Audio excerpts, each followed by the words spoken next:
are necessary, and I look forward to accomplishing them working with my colleagues. Mr. President, I thank you, and I yield the floor. I note the absence of a quorum. Clerk will call the roll. Mr. Alexander.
Mr. President, may I ask unanimous consent that the pending quorum call be lifted?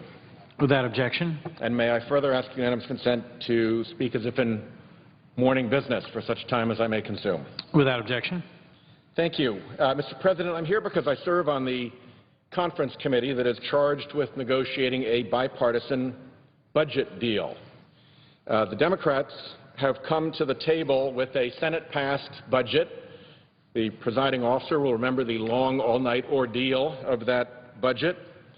Our budget replaces the dumb and harmful sequester cuts with a balanced deficit reduction. In fact, you don't get much more balanced than the Democratic program. It is half from spending cuts and half from closing loopholes in the tax code. Our proposal would add almost $2 trillion more of deficit reduction to the $2.5 trillion that we have already done so far. And let's look at what we have done so far. Of the $2.5 trillion in deficit reduction to date, about $1.5 trillion has come from cuts in what we call discretionary spending, the spending that Congress approves each year and that funds most government operations, including our military. This is the $1.5 trillion that's been cut out of all of the $12.6 trillion in spending. We got another $600 billion in revenue, mostly from letting the Bush tax cuts expire for very high-income taxpayers. So this thin red line is the additional $600 billion in revenues compared to the existing revenues of the country. So as you'll see, we've cut far more spending than we've added in revenues going into this budget discussion. The remainder of the $2.5 trillion comes from the interest savings that are associated with those, just to make the numbers true up.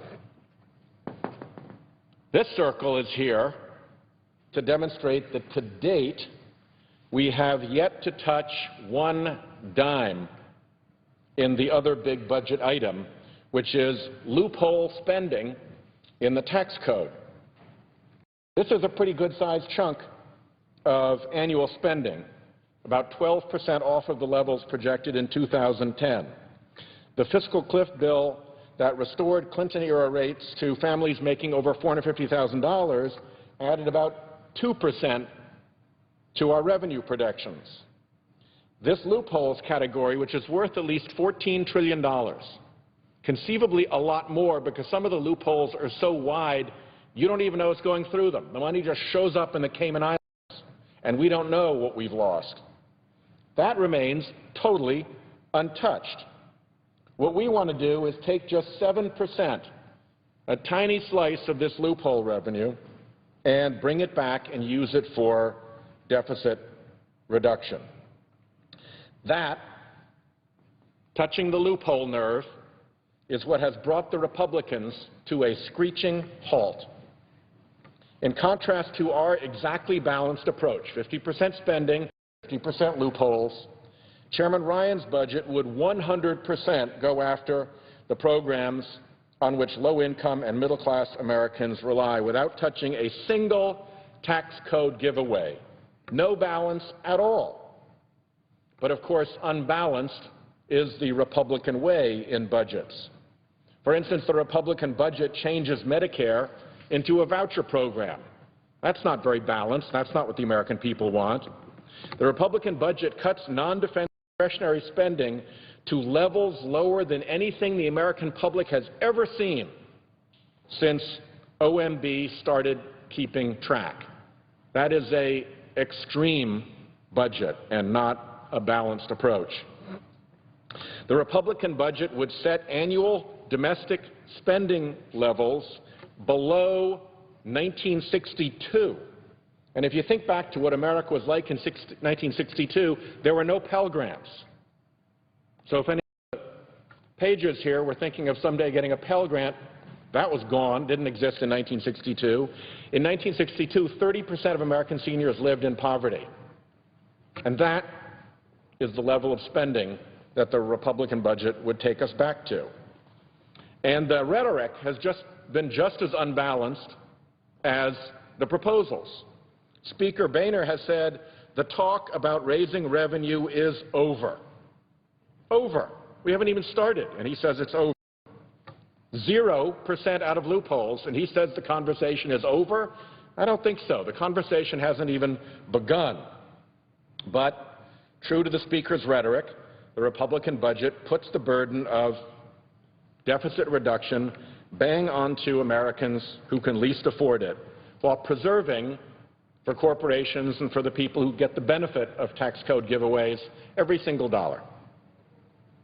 In his conference committee opening remarks, Chairman Ryan said, "This conference becomes an argument about taxes, we're not going to get anywhere." Well, let's take a look at the so-called taxes, this loophole area that Democrats would like to discuss. By the way, we get $975 billion out of that, which is a slice slightly larger than this one and considerably smaller than that one. So where do we get it from? Well, we go to what I refer to as the Republican treasure trove. We go to their Alibaba's cave of treasure carved aside and saved for corporations and the rich. We go to the tax earmarks and the special deals that special interests have year after year squirreled away into the tax code through their lobbyists and through their influence. How big can Alibaba's cave be? Seriously, how much money goes out the back door of the tax code through these loopholes and deductions? Well, I will show you. This bar represents $1.13 trillion, which is the amount of revenue collected by the government through the individual income sections of the tax code. That's what goes into Uncle Sam's pocket from the tax code. Here's what goes out the back door in loopholes and deductions, $1.02 trillion. So for every dollar that actually gets collected under the individual income tax, 90 cents goes out the back door through the loophole circle. And that's off limits? I don't see why. It's a grand total every year of more than $1 trillion. Don't tell me we can't touch it at all. And by the way, when you're talking budget numbers, you multiply by 10. So $1 trillion over 10 years becomes $10 trillion. That's talking some pretty serious money to pretend, as Chairman Ryan said, if we're going to have an argument about taxes, we're not going to get anywhere. Not even going to look at $10 trillion and get anywhere.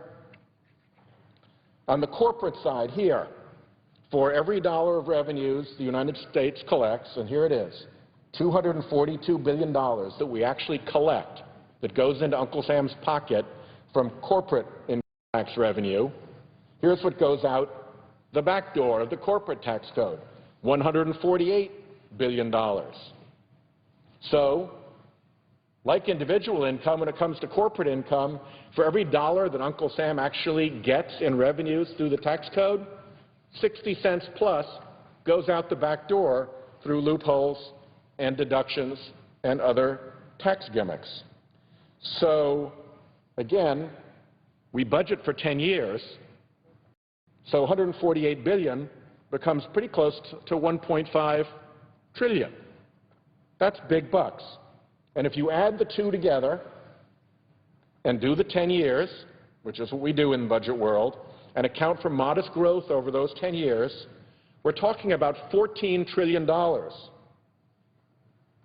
We need to do $975 billion in deficit reduction out of loopholes from a $14 trillion number. Don't tell me we can't find it there. And of course, the $14 trillion doesn't even count the billions of dollars that corporations and wealthy tax avoiders hide offshore. They don't even go through the gateway of the tax code and then back out the back door. They don't even get counted in the first instance. They go off to the Cayman Islands. They go off to tax havens. They get hidden in Swiss bank accounts. Who knows what? But they don't get subject to American taxation. So, and by the way, that's pretty big business. Chairman Conrad, who was our predecessor chairman on the Budget Committee, used to have a slide that he would show here that showed a picture of a rather bland-looking 4- or 5-story building. It's a building in the Cayman Islands. It didn't look like much, not very big. You could drive by it and you wouldn't particularly notice it. But he would point out that in that little building, over 18,000 companies claimed to be doing business. And he would point out that the kind of business that they were doing was monkey business with the tax code, because nobody could put 18,000 businesses into that rinky-dink little building. And none of that stuff gets counted. The $14 trillion is the stuff that goes through and then out the back door. So the spending, the earmarks that gets done through the tax code is a very, very big treasure trove. And while much of this tax spending helps low-income and middle-class families, too much of it goes to high-income taxpayers who don't need it, but who are clever and connected enough to get special deals, to get their tax earmark into the tax code. But of course, the Republicans don't want us to look in their treasure trove. Alibaba's cave of tax tricks is where the juiciest earmarks are there for special interests. If you remember back to the last presidential campaign, it became public that Mitt Romney had to fiddle his taxes in order to get his tax rate up to a 14% tax rate. Now, some people gimmick their taxes to try to get their rates down. The rates for people like Mitt Romney are so low to begin with that he had to play tax games to get his rates up to 14% so that he wouldn't look too bad as a presidential candidate. 14% is a lower tax rate than a solitary hospital orderly pays. The guy who was walking down the linoleum hallways of Rhode Island Hospital at 2 o'clock in the morning delivering supplies pays a higher tax rate than that. and we can't do anything about that? That's a tax question we can't discuss? Well, how do Romney and the hedge fund billionaires get away with that? Look in Alibaba's cave of tax treasure for the carried interest exception. If you want to know where ExxonMobil, which is one of the richest and most profitable corporations in the history of the world, gets its hands into the American taxpayers' pockets and pulls out oil and gas subsidies, look for those big oil subsidies in Alibaba's treasure cave. Do you not want to know why Amazon and Boeing and Carnival Cruise Lines and Duke Energy and PG&E, all companies making billions of dollars in profits per year, pay effective tax rates well under 10%?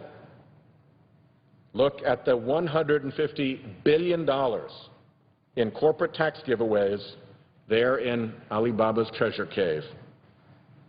Do you want to know how it is that corporate jets get special favored tax treatment compared to the commercial jets that ordinary mortals fly around on? Look at the accelerated corporate jet depreciation schedules in Alibaba's tax treasure cave. When the Speaker says that talk about raising revenue is over, look at what he is protecting: the Republican treasure trove of corporate and special interest earmarks heaped up like gold and jewels in the old illustration in their Alibaba's cave of tax treasures. Well, we Democrats are knocking at that door. We're saying America's paid in deficit reduction $1.5 trillion already, and we're offering another $975 billion on top of that. We're saying that $600 billion came out of tax increases. But what about loopholes? What about loopholes? Now we want to go into the cave. So the Republicans are getting very anxious. The alarms are ringing at the special interests, are rushing to the trenches to defend the special interests and to defend their cherished tax earmarks. And that's why they want to keep revenue, loophole closing, out of the debt and deficit discussion. Because they know that once we start taking a real look into Alibaba's cave, some of that stuff will be impossible to defend to the American people. It wasn't fair when it first went in. It has never been fair through its sordid history in the tax code, and it is not fair sitting in the tax code now. These are things that we should get rid of even if we didn't need it for the debt and deficit. This is special interest, crony capitalism at its worst. And we intend to have a look at it in these discussions. If you listen in the Budget Committee, the Republicans said it plainly. Not a penny of tax loopholes can go for deficit reduction. Now, they've said they're willing to move the treasure around a little bit in Alibaba's cave as long as it still all gets used for corporations and the wealthy. That's not a guess, by the way. That is the way the Republican budget is structured. That's their budget numbers. All of it to lower tax rates for corporations and the rich. They're willing to spread the wealth around as long as it stays in the same hands. Well, we're at the gates now of Alibaba's cave, this special treasure trove of tax code special deals and earmarks for the rich and well-connected. We are at that place where the lobbyists wheel the sweet corporate tax deals. We are knocking on the door of the $14 trillion in tax spending that has been left completely untouched in the deficit reduction so far. And our Republican colleagues are getting a little twitchy. Come on, fellas.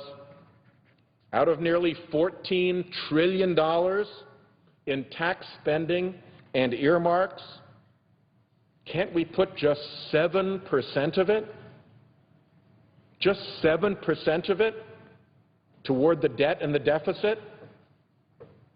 Our proposal is to leave 93% of the treasure in the cave. That's not unreasonable. What's unreasonable, what's unbalanced, is the Republican desire that not a nickel in loophole closing can go towards our debt and deficit. I could go through innumerable comments by our Republican colleagues warning us about the dire danger of our debt and deficit, warning about the terrible injustice to future generations, warning about the threat to our national security and to our national welfare, dire, serious warnings about the epic nature of the danger of our debt and deficit and the importance of curing it. But when you actually stack it up, it's less important to them than every loophole in the tax code. And my point is, you can't have it both ways. You can't be telling the American people that the debt and the deficit is the #1 threat to the well-being of our beloved country, but is also less important than every deduction, every lobbyist ever squirreled away for every special interest in the tax code. Both things cannot be true. And so we must persevere to get into Alibaba's cave of tax treasures in the loophole side of this equation, and I hope very much that we will. I think that is nothing more than reasonable, nothing more than balanced. Indeed, one could argue it's actually a lot less than balanced because we only want 7%, and we'd be letting them keep 93%, and we'd be doing far more on spending than we would on revenue and loopholes combined. So it's not balanced in the even-Steven sense of the word, but at least it's generally fair. The Republican proposal that it should be all spending and zero loopholes is what is unbalanced and what I object to. So I thank the presiding officer, and with that, I yield the floor. And I note the absence of a quorum. The clerk will call the roll. Mr. Alexander.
Senators are continuing work today on a bill that would subject compounding pharmacies to oversight by the Food and Drug Administration. Also, President Obama today announced that the administration will allow insurance companies to continue offering insurance plans that do not meet the requirements of the Affordable Care Act. He's doing that because some people with individual insurance plans had received cancellation notices from their insurance companies. As we wait for a senator to speak, we're going to watch President Obama today from the White House. Hello, everybody. Hello. Good morning, everybody. Good afternoon. Today I want to update the American people on our efforts to implement and improve the Affordable Care Act, and I'll take a couple of your questions. But before I do, I just want to say a few words about the tragedy that's unfolded in the Philippines. Over the past few days, I think all of us have been shaken by the images of the devastation wrought by Typhoon Haiyan. It's a heartbreaking reminder of how fragile life is, and among the dead are several Americans.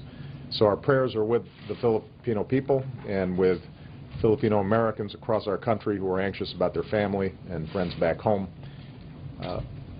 One of our core principles is when friends are in trouble, America helps. As I told President Aquino earlier this week, the United States will continue to offer whatever assistance we can. Our military personnel and USAID team do this better than anybody in the world, and they've been already on the ground working tirelessly to deliver food, water, medicine, shelter, and to help with airlift. Today, the aircraft carrier USS George Washington and other ships arrived to help with search and rescue, as well as supplies, medical care, and logistical support. And more help is on the way. America's strength, of course, has always been more than just about what our government can do. It's also about what our citizens can do. It's about the big-heartedness of the American people when they see other folks in trouble. So today I would encourage everybody who wants to help to visit whitehouse.gov/typhoon. That's whitehouse.gov/typhoon.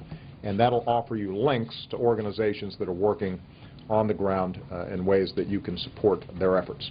Our friends in the Philippines will face a long, hard road ahead, but they'll continue to have a friend and partner in the United States of America.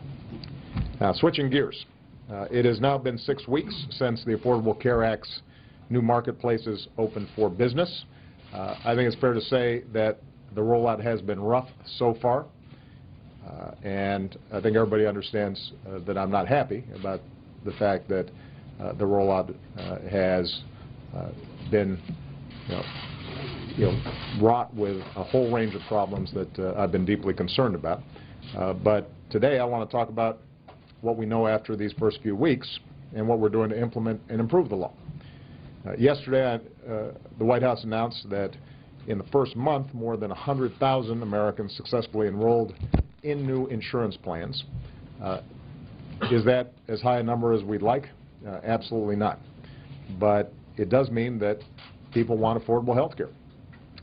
The problems of the website have prevented too many Americans from completing the enrollment process, and that's on us, not on them.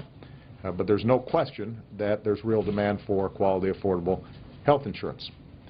In the first month, nearly 1 million people successfully completed an application for themselves or their families. Those applications represent more than 1.5 million people. Of those 1.5 million people, 106,000 of them have successfully signed up to get covered. Another 396,000 have the ability to gain access to Medicaid under the Affordable Care Act. That's been less reported on, but it shouldn't be. Americans who are having a difficult time, who are poor, many of them working, may have a disability. They're Americans like everybody else, and the fact that they are now able to get insurance is going to be critically important. Later today I'll be in Ohio, where Governor Kasich, a Republican, has expanded Medicaid under the Affordable Care Act, and as many as 275,000 Ohioans will ultimately be better off because of it. And if every governor followed suit, another 5.4 million Americans could gain access to health care next year. So, bottom line is, in just 1 month, despite all the problems that we've seen with the website, more than 500,000 Americans could know the security of health care by January 1st, many of them for the first time in their lives. And that's life-changing, and it's significant. That still leaves about 1 million Americans who successfully made it through the website, now qualified to buy insurance, but haven't picked a plan yet. And there's no question that if the website were working as it's supposed to, that number would be much higher of people who've actually enrolled. So that's problem number one, making sure that the website works the way it's supposed to. It's gotten a lot better over the last few weeks than it was on the first day, but we're working 24/7 to get it working for the vast majority of Americans in a smooth, consistent way. The other problem that has received a lot of attention concerns Americans Senator from Hawaii is recognized. Mr. President, I ask unanimous consent to vitiate the quorum call. Without objection, so ordered. The senator from Hawaii is recognized. Mr. President, I also ask unanimous consent that the period for morning business be extended until 6:30 p.m., with senators permitted to speak therein for up to 10 minutes each. The request from the senator from Hawaii will be approved without objection. Mr. President, I also ask for unanimous consent that Jen Burks, a fellow in my office, be granted floor privileges until the end of next week. The motion of the senator from Hawaii will be approved without objection. Mr. President, since the infamous tailhook scandal in 1991, every Secretary of Defense has proclaimed that our military has a zero-tolerance policy for sexual harassment and sexual assault. Zero tolerance is a policy our military should have, but in reality, it doesn't. We know it doesn't because we have heard too many stories from women and men in the military who have been attacked, assaulted, or raped by their peers in uniform or by their superiors. We have heard too many stories in which the assailants go unpunished. We have heard too many stories about commanding officers using their authority to set aside court-martial convictions or to decide simply not to have a trial at all. We have heard too many stories about survivors being drummed out of the service by misinformed diagnoses of mental illness or by a chain of command that ignores the assailant and instead turns around and charges the survivor with bad behavior. We have heard too many stories about survivors who are so disillusioned by this broken system that they don't even bother to report these crimes. Instead, these men and women, warriors all, are forced to live in silence and with an unjust feeling of shame. We all agree that commanders are responsible for maintaining good order and discipline in their units. This includes creating an atmosphere of dignity and respect for everyone under their command. Commanders must create an environment where sexual crimes do not occur. Our proposed changes to the military justice system do not absolve the commander of these responsibilities. It is still their job to prevent these crimes. But when these crimes do occur, survivors should have the ability to seek justice, and the Gillibrand Amendment will help the survivors do just that. I'm glad our civilian and military leaders have committed to help the survivors of sexual assault, punish the predators, and end these terrible injustices. When the service secretaries and chiefs tell me fixing the problem of sexual assaults is a top priority for them, I believe them. I believe they care deeply about this problem. Unfortunately, incremental changes has not been and is not good enough. Commanders bear the responsibility for creating a culture where these crimes do not happen in the first place. Congress must also do its part to ensure there is a system in place that both holds people accountable and doles out punishment that actually serves as a deterrent against future assaults. Over the years, Congress has passed a variety of measures intended to fix these problems, and we have many good provisions in both the House and Senate versions of the NDAA, which we are considering. But I do not believe these steps are enough. We must make a major change. We owe it to the men and women who serve our country in uniform. We owe it to their families and loved ones, and the loved ones of those who serve, because the trauma of sexual assault often extends beyond the trauma experienced by the survivor. We must do all we can to provide an environment where those who put their lives on the line for our country each and every day are not sexually assaulted. And if they are, we must provide a fair system of justice where the survivor is heard and not ignored, is helped and not shunned. That requires, I believe, vesting the decision about whether or not to go to trial with an impartial, experienced military lawyer and not with the commander in the chain of command who has an inherent vested interest in the case. It is undeniable that the current system does not work. According to the Department of Defense, there were an estimated 26,000 cases of unwanted sexual contact in 2012. We've heard about trainers at Lackland Air Force Base repeatedly raping new enlistees. We've heard about the incidents at the service academies, Aviano Air Force Base, Fort Greely, Fort Hood, or too many other bases. It is undeniable that we have a problem. The incremental steps we have taken are not enough. The story of Marine Second Lieutenant Elle Helmer is just one example of this broken system. She told her story in the documentary The Invisible War, and it has also been reported elsewhere, including a CNN interview and in the Houston Chronicle. I ask unanimous consent, Mr. President, that the Houston Chronicle article be included in the record. Without objection, that is so ordered. It tells the following account. Lieutenant Helmer was stationed at Marine Barracks, Washington in 2006, just a few blocks from the Senate chamber. One night, after she was ordered to go bar hopping with her colleagues, a superior officer called her into his office and attacked her. She remembers him slamming her head into his desk, and then she blacked out. When she woke up, she was wearing her superior officer's shorts, and she knew she had been raped. Two guards found her outside crying and shaking. She asked the colonel to call an ambulance, and instead the colonel warned her she would be charged with public intoxication and conduct unbecoming an officer if she reported the attack. When Lieutenant Helmer finally made it to a military hospital, the sexual assault victim advocate warned her, "These cases never go anywhere." Lieutenant Helmer pressed her case anyway. But after many months, here's the only thing that happened. Lieutenant Helmer was charged with fraternization and conduct unbecoming an officer, and the superior officer who attacked her received no punishment. In fact, he was later promoted. This story should outrage us all. This story shows that when sexual assault occurs, the current system does not work. It is time to make fundamental changes to how sexual assault cases are handled in the military. Senator Gillibrand's amendment would be a big step in the right direction. Her amendment would take the decision to go forward with a trial out of the chain of command and place it in the hands of an experienced military lawyer.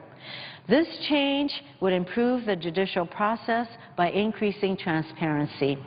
It would also eliminate potential bias and conflict of interest because, unlike a commanding officer, the military lawyer would be unconnected to either the survivor or the accused. Just the perception of such bias or conflict of interest could discourage a survivor from reporting a sexual assault and thereby allow the attacker to prey on others again and again.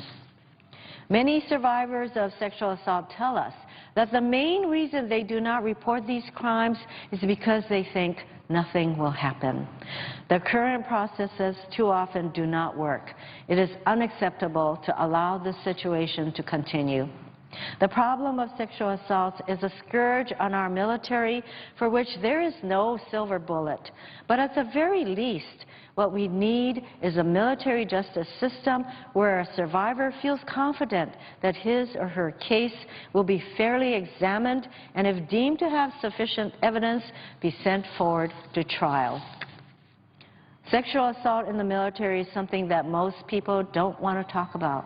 We don't want to think that the men and women whose service we honor on Veterans Day are being preyed upon by their colleagues, or even worse, that they themselves may be sexual predators.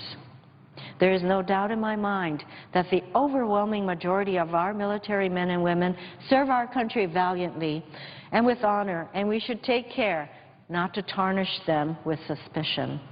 In fact, we owe it to them to act. It is for these reasons that I am a proud co-sponsor of Senator Gillibrand's Military Justice Improvement Act. I urge my colleagues to support it. To my colleagues who are opposed or undecided, I want to say again that keeping disposition authority within the chain of command has not worked. One of the arguments that I have heard against making this change is that doing so would interfere with the commander's ability to maintain good order and discipline. Good order and discipline should not rest upon a commander's ability to decide whether or not to prosecute a sexual crime. The time has come to make a significant change, and I believe this is a change that needs to be made. I want to commend our colleague, Senator Kirsten Gillibrand, for her tireless efforts and courageous leadership in this effort to help survivors of sexual assaults in the military. I yield back the floor.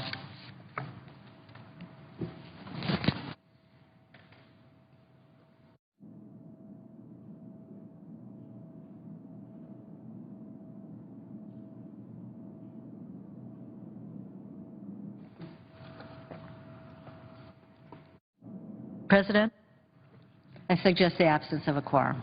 The senator is correct. The clerk will call the roll. Mr. Alexander.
parliament.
A few minutes ago, we heard Senator Hirono talking about an amendment that's expected to be offered next week to the Defense Programs Bill.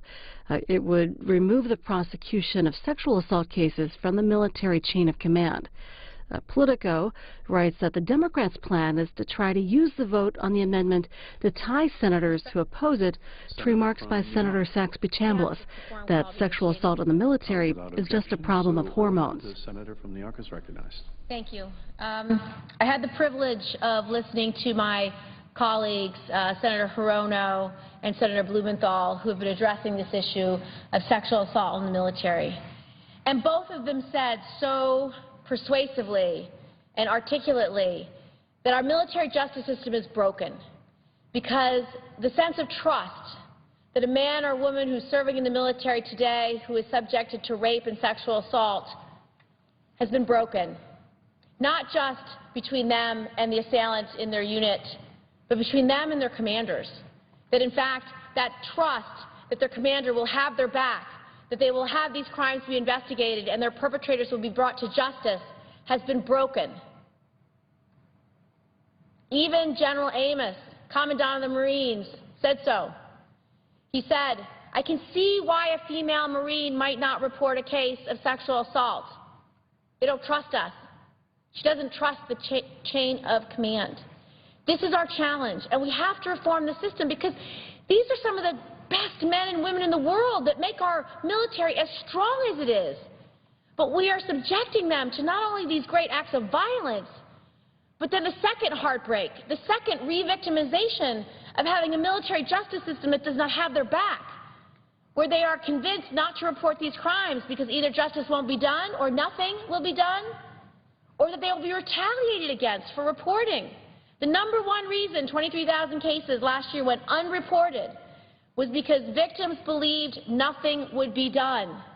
They did not trust their chain of command to have these cases be prosecuted. The second reason they didn't report these cases was because they feared or they witnessed retaliation. And that's not surprising because of the 3,000 brave survivors that did report their sexual assault or rape, 62% were retaliated against. That is a huge number.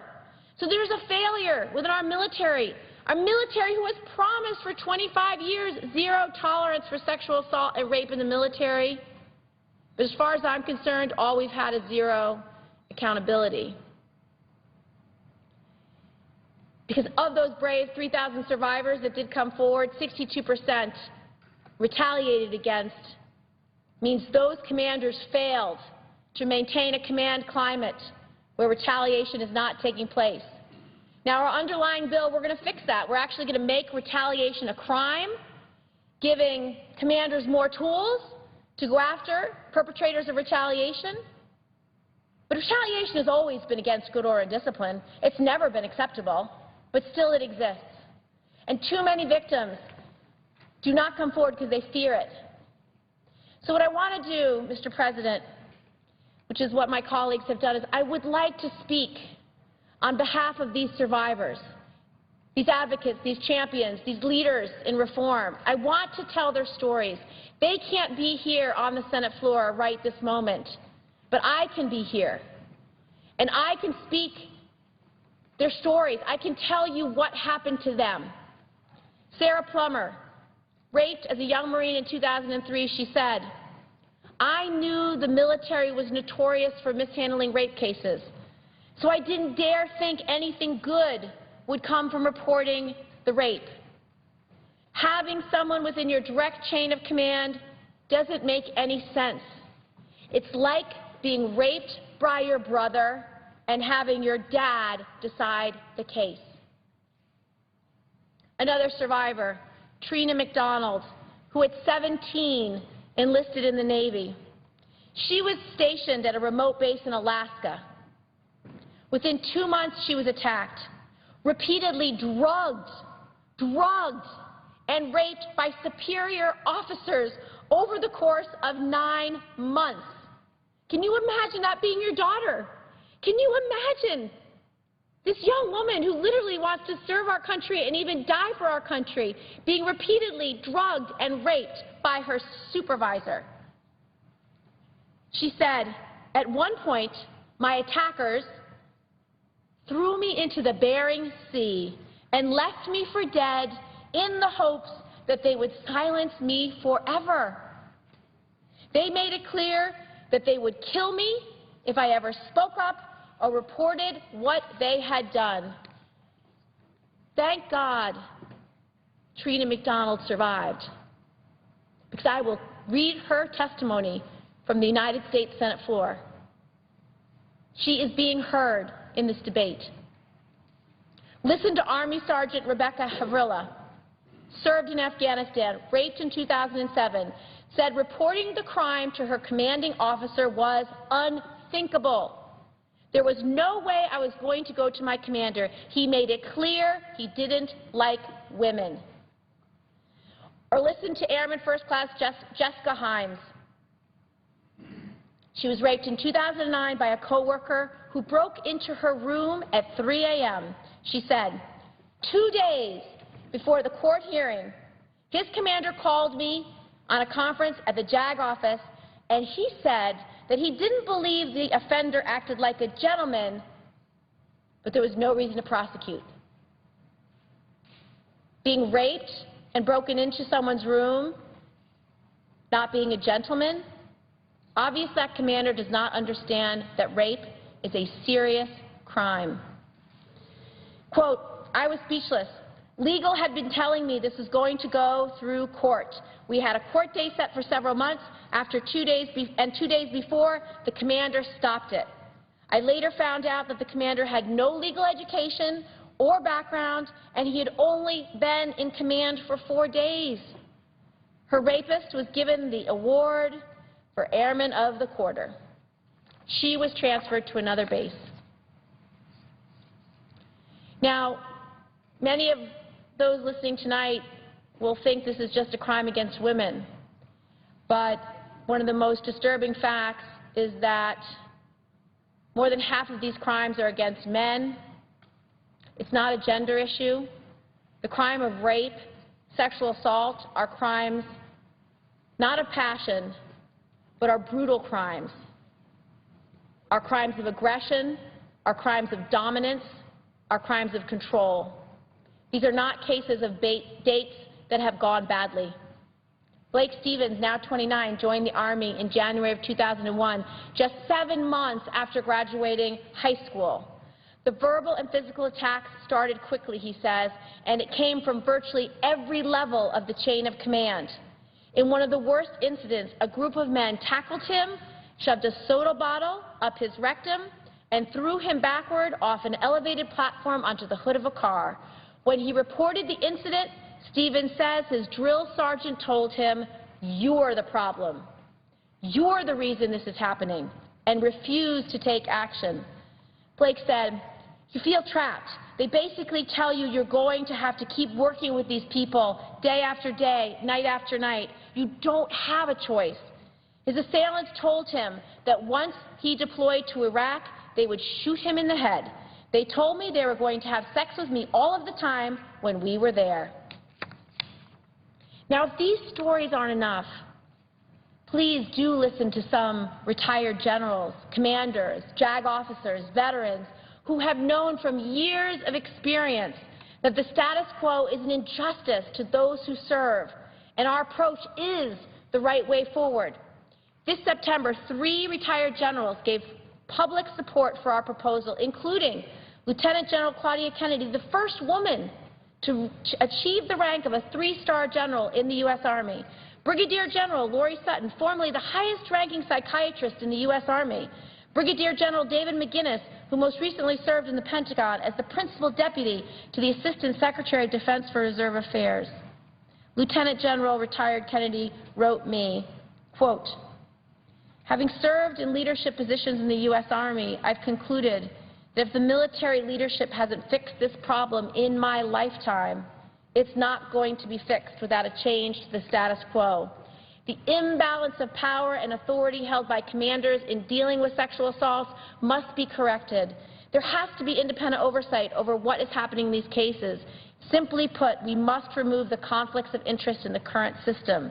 The system in which a commander can sweep his own crime of a decorated soldier or friend under the rug protects the guilty and protects serial predators, and it harms our military readiness. Until the leadership is held accountable, this will not be corrected.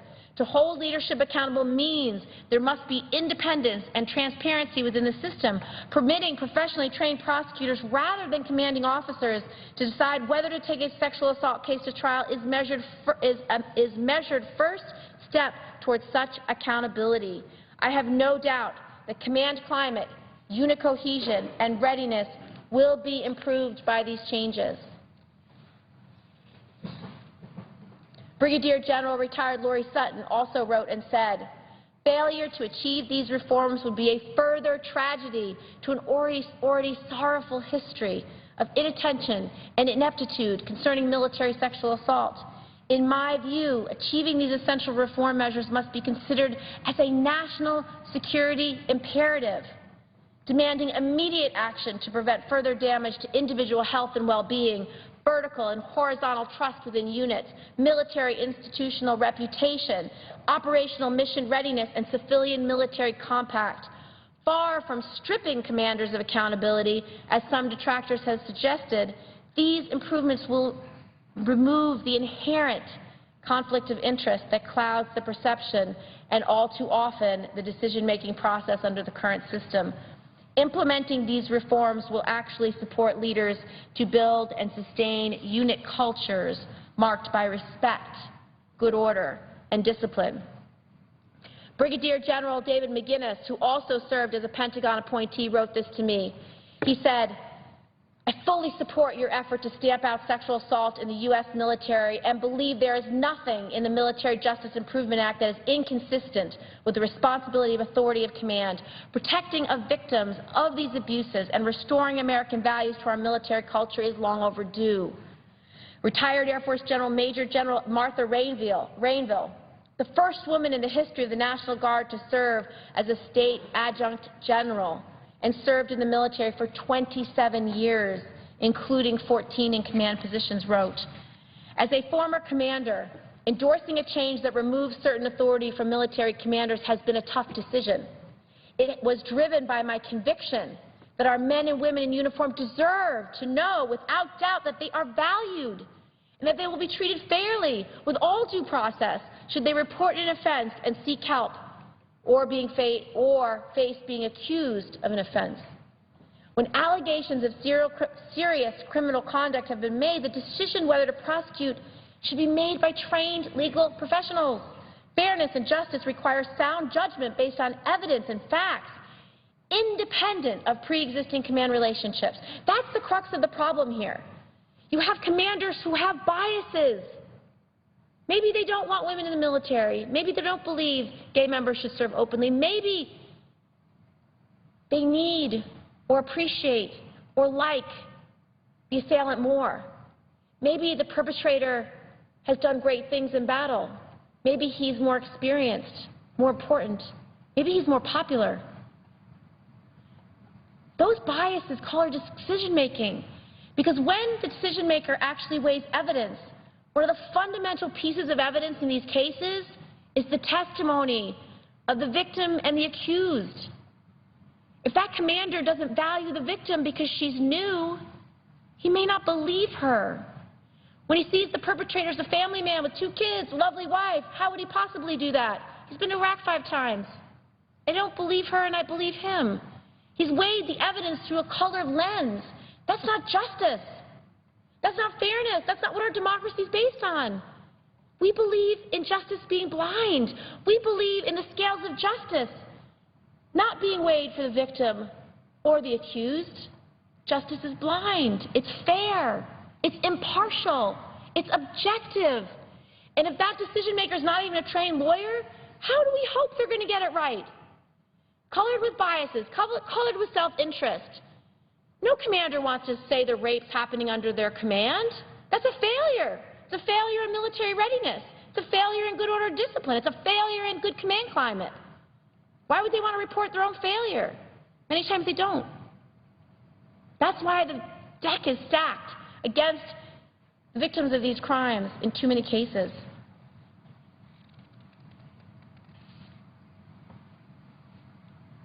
Now,